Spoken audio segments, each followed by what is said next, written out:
Yesterday we talked about the up-and-coming Britain's Strongest Woman competition, which takes place on the 30th of September. However, on the 1st of October we have England's Strongest Man. This is a qualifier for Britain's Strongest Man, has a whole host of up-and-coming amazing English talent as well as some established names.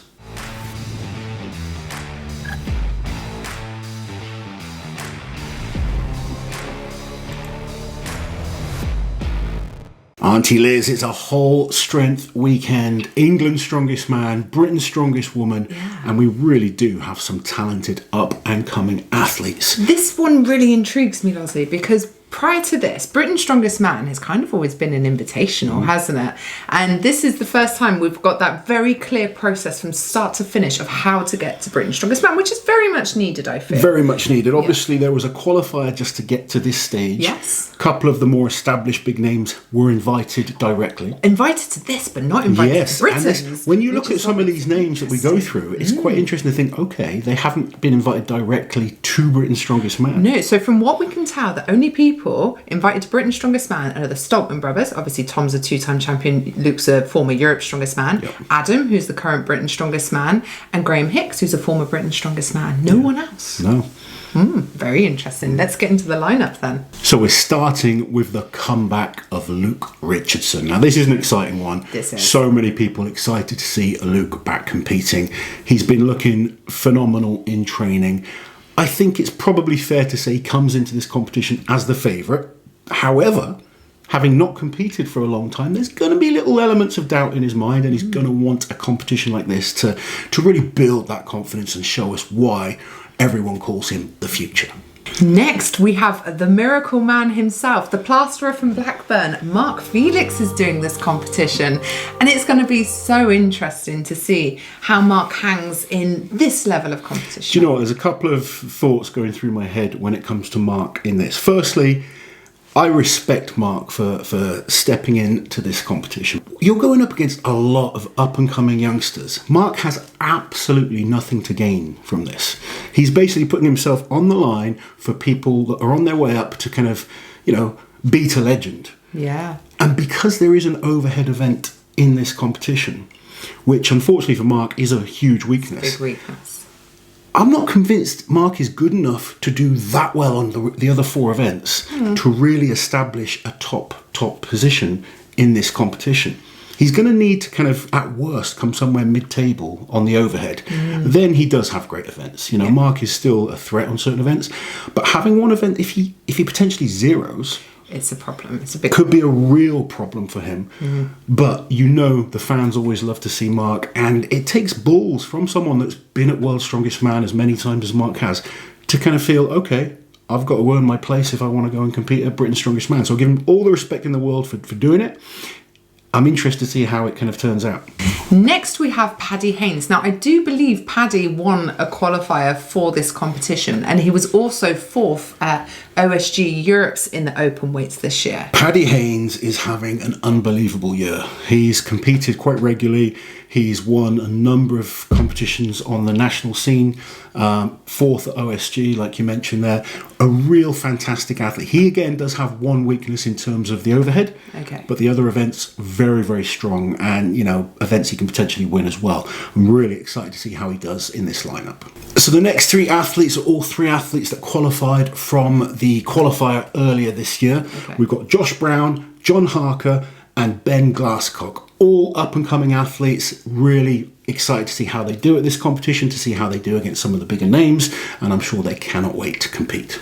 Next is a very well-known name on the British scene. Paul Smith, two-time UK Strongest Man, is coming for this competition, and Paul's a great athlete. I mean, we've seen him hold his own against the very best in the world, so excited to see how Paul can do here. Yeah, he's actually coming off a poor result for him as well. I mean, obviously he did win UK's Strongest Man, but his last competition wasn't such a good result, so Paul's going to want to kind of eradicate that and prove that he's still one of the absolute best guys in the country. The next man been having an amazing year, competing regularly on the Strongman Champions League, Kane Francis. Cannot wait to see him compete. He did amazing at Britain's Strongest Man last year, where he really burst onto the scene. And since then, he's just gone on to kind of hit podiums in the Champions League. And he won his first Champions League. He did indeed. Long ago. And He's a threat this year. You know, no real weaknesses with Kane. He's a very good competitor. Been super impressed watching him. Cannot wait to see how he does. Next we have Ben Williams, not someone that we've seen compete very often. We met him last year at Arnold UK, which was his first really big international competition. So excited to see how he's developed since then. Yeah, that was the first opportunity you got to see Ben. I've seen Ben for quite a few years. He's trained by a good friend of mine, Dale, and he is someone in the gym that's unbelievable. He has had a lot of issues when it comes to competition. I don't know if it's a confidence thing where he sort of lets that pressure get to him a little bit, but he has all the tools to do really well. So as long as he can cope with the bigger stage, I think that he's going to have to cope with at this competition. There's going to be a huge crowd, there's going to be cameras, there's going to be that extra pressure. If he can kind of take that in his stride, he's capable. But when we look at results in terms of the last couple of years, often when it comes to that pressure situation, he's underperformed. Okay. I know he's capable, so Ben, if you're watching, take that deep breath, go focus on one event at a time, and I'm sure you can do amazing. Next we have Shane Nye. Now, I will be honest, I don't know Shane. I believe he's a late call-up because Shane Flowers has pulled out since getting on the podium at the Giants side. He doesn't have to do this. Yeah, that's correct. Shane competed in the qualifier for this competition. Now, Shane is someone that's an unbelievable presser. Just recently did a 200 kilo log in training, so you know he's going to be looking forward to the log event. Does have a couple of events where he might struggle a little bit more on, but very, very statically strong, and I'm sure he's going to take this opportunity with open arms and do the absolute best he can. Next we have Andrew Flynn. He's someone we've seen in competition a few times. He's an incredible athlete, and he was 5th at the OSG Opens this year. Absolutely. Again, someone that's really athletic, very, very good all-round ability. Not yet managed to really put together that big performance in a big competition, but he's slowly improving all the time. Can he do it when it counts at England's Strongest Man? And then finally, we've got Jack Osborne. I've been coaching Jack for many, many years now. He is an athlete that has strengths and weaknesses in this competition. So look out for Jack when it comes to the log. Look out for Jack on the yoke. Loading, power stairs maybe might not be his favourite events. He has been working really hard on them. But honestly, watch out for him on the log. He is unbelievable. So the events the men are doing are the same as the women, aren't they? Yeah, I actually know the weights for most of the men's events as well. Helpful. So always helpful. So the log, they are going to be doing 140 kilos for reps. Okay. The deadlift, I believe, is the axle deadlift. It's a bit lighter than we see in Giants Live sometimes. So it's going to be 330 kilos as opposed to the 350, 360 that we see sometimes. Still pretty heavy though. Still pretty heavy, and when you look at the lineup, it needs to be. Yeah, it does. We don't want Mark doing 20 reps. I don't think we're going to see that. No. So then we have the sandbag steeplechase. 150 kilo sandbags have to be carried, I think it's 10 or 12 meters over a yoke type platform, and then picked up and carried onto a platform another 12 meters. Super yoke, I think, is around the 450, 400 kilo mark. It's going to be around there somewhere. Pretty standard weight for an open competition. And then the power stairs is 12 steps, 4 different implements, 3 steps each. Yeah, it's not the highest power stairs, is it? No, sometimes you see 5 steps that people go up with 3 different implements. The Giants Live either use 4 or 5, but it's just up 3 implements. 3 steps. Yeah. So there's a lot of kind of going up and down that the athletes need to be quick with. So it's not just going to be the weights, but it's kind of making sure they get up the platform, back down the platform really quick, transition from each implement. All these things have to be thought about in prep when you're training for these type of competitions. So it's a really interesting lineup, mixture of old and new, more established, less established. We've got the comeback of Luke Richardson, we've got the rise of Kane Francis. We've got so much going on in here. And it's such a big lineup as well. It's one of those, when you have a weakness, it really hurts, doesn't it, points wise? Yeah, and it's what worries me for Mark. 140 is kind of there or thereabouts into his limit. Yeah. If he's on a good day and can get a rep or two, if he can get a rep, I think Mark's in a good position. If he's having a bad day and he cannot press that out and ends up zeroing, that's a lot of points to drop against a lot of younger athletes that are all very good at events like the log. So I really feel it's one of those competitions where consistency is going to be important. That's why you have to look at guys like Luke Richardson, Kane Francis for me. They are probably my 2 favourites. They're my 2 favourites. Paddy Haynes, I think, has 4 fantastic events. The log could cost him a little bit. His pressing is a bit of a weakness.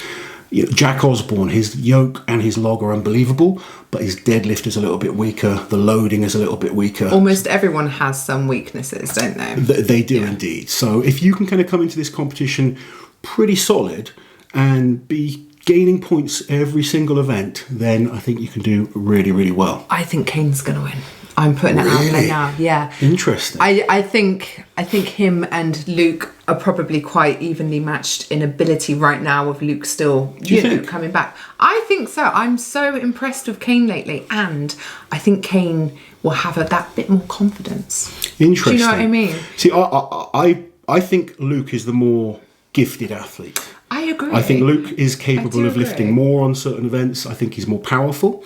I think Luke sometimes lacks this ability to just go in and be happy at 90%. I think also... And I think that can cost him. I think Luke has a big competition the following month, World Tour Final in Glasgow. I think Luke needs to focus on one competition at a time. With kind of coming back from injuries, I think he needs to focus on doing the job at this competition, then he can worry about that. And I think if he goes in and is happy at 90%, I think Luke wins this 100%. Okay. If he tries to come in at 100% and destroy every single event, I think the injury risk is higher. I think the chance of making mistakes is higher. And I think someone like Kane, who is a little bit more relaxed, he's got a lot of experience now by competing so much. Yeah. He's starting to understand that I don't need to be at my best every comp. I just need to pick up points. But I feel like Kane maybe can and will go balls to the wall a bit more. Do you know what I mean? I just think... No, I think Kane's become really good at kind of, putting together good, solid performances. Yeah. I think people mistake his kind of determination sometimes, because he is willing to kind of push himself, but that doesn't mean he's kind of crazy. No, I don't think he's crazy. No, I'm not saying that, Kane. And also, what I like about Kane is he's got the ability to adapt. Yes, he's very flexible, isn't he? If an implement feels a little bit different to in training, just doing a lot of Champions League, you get used to using different equipment all the time. Having that ability to adapt is really important. But like I said, I think if Luke can come in at 90% and be happy at 90%, Luke dominates. He is that good an athlete. He's capable of being one of the best in the world. The only question mark I've seen from Luke in terms of, just watching, I think sometimes he just wants to be 100% all the time.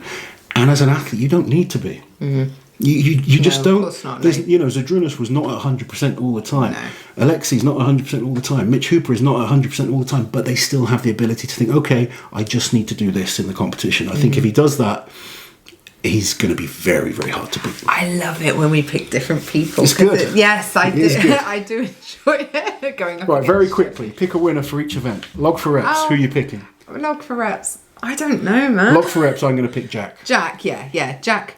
Axel deadlift for reps. Probably Luke Richardson. I would say Luke Richardson. Sandbag steeplechase. I'm going to pick Kane. I'm going to pick Paddy Haynes. Okay.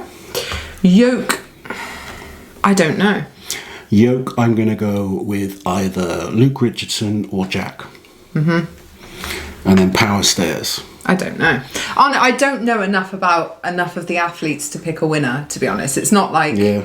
Do you know what I mean? Power stairs, I'm going to go again with Luke or Paddy Haynes. Interesting. Both really, really good at that type of event. But I think someone like... Kane's just going to be right up there the whole time. I agree with you 100%. I think looking at every event, Kane is going to be there on every single event. Yeah. I think guys like Jack will be there on a couple of events and drop points on others. I think Paddy will be the same. I think some of these new guys will be the same. Mark Felix, he's going to have a few events where he's really, really good. My only issue with Mark, the reason I can't really have him as a top two, the log, and then I don't think he's got guaranteed wins. He could win the yoke, potentially could win the deadlift, although his deadlift isn't what it used to be.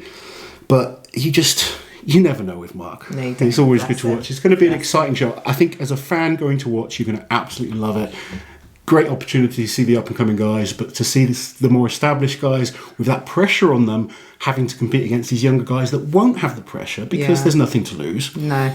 It's going to be a fun competition. Yeah, but we can agree that we've got Luke and Kane as our top two, yeah? Yes. We'll agree on that. Right, so there are still some tickets available for this event. It's on the 1st of October at Doncaster Dome. It starts at 12 p.m. We have a day show. I do enjoy a day show, Lassie, because then I can still have dinner after. It's not, the crack of dawn or whatever. Yes, indeed. But if you can't make it there in person, then you can watch it on officialstrongman.com.